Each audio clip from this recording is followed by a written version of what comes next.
सूरमई वादियों में लिपटा मेरा पहाड़, सूरमई वादियों में लिपटा मेरा पहाड़, ना जाने कितने परदेसियों का ख्वाब बन जाता है।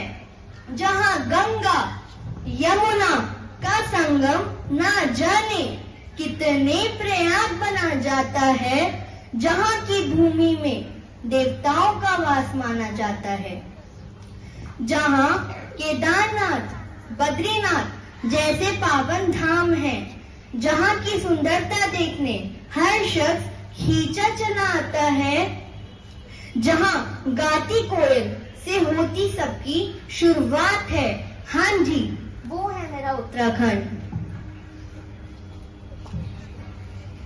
बुंदेले हर बोलो के मुख हमने सुनी कहानी थी, खूब लड़ी मर्दानी वो तो झांसी वाली रानी थी। रानी लक्ष्मीबाई के बेटा पर लिखी गई ये कविता आपने खूब सुनी होगी। इसी तरह चांद बीबी, झलकारी बाई और रानी दुर्गावती के वीरता के किस्से आपने खूब पढ़े और सुने भी होंगे। वीरांगनाओं की इसी फेहरिस्त में शामिल एक और नाम से आज हम आपका परिचय करवाने जा रहे हैं। एक ऐसी वीरांगना जो सिर्फ 15 साल की उम्र में रणभूमि में कूद पड़ी थी और जिसने अगले 7 सालों में 7 युद्ध लड़ते हुए 13 गढ़ जीत लिए थे। उत्तराखंड की ये वीरांगना थी तीलू रौतेली।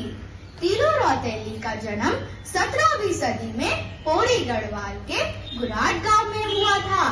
ये वो दौर था जब कटक्यूरी राजवंश लगभग समाप्त हो चुका था और कुमाऊं में चंद का शासन चल रहा था।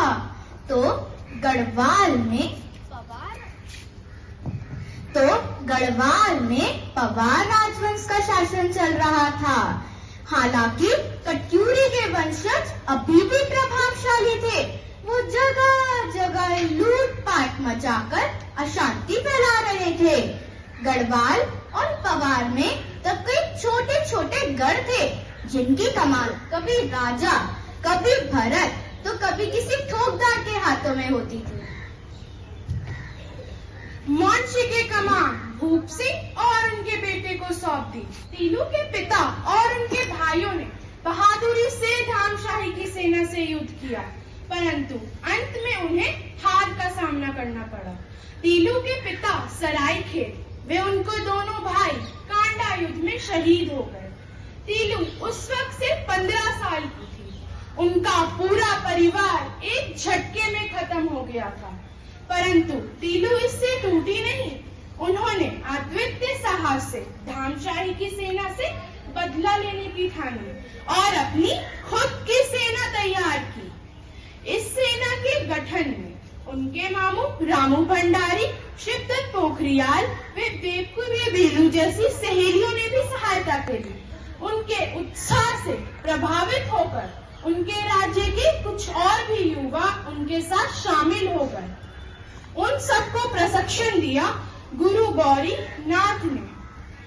उन्होंने इस सेना को छापामार और गुरीला युद्ध लड़ने के गुण भी सिखाए और बहुत ही कम समय में अपनी सेना को आक्रमण करने के लिए छोड़ दिया।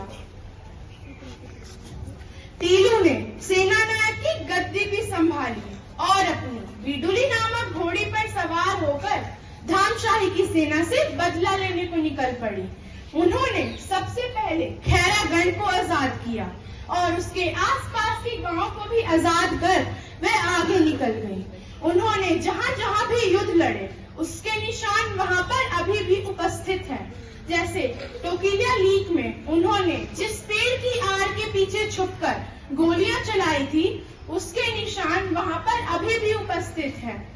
धन्यवाद।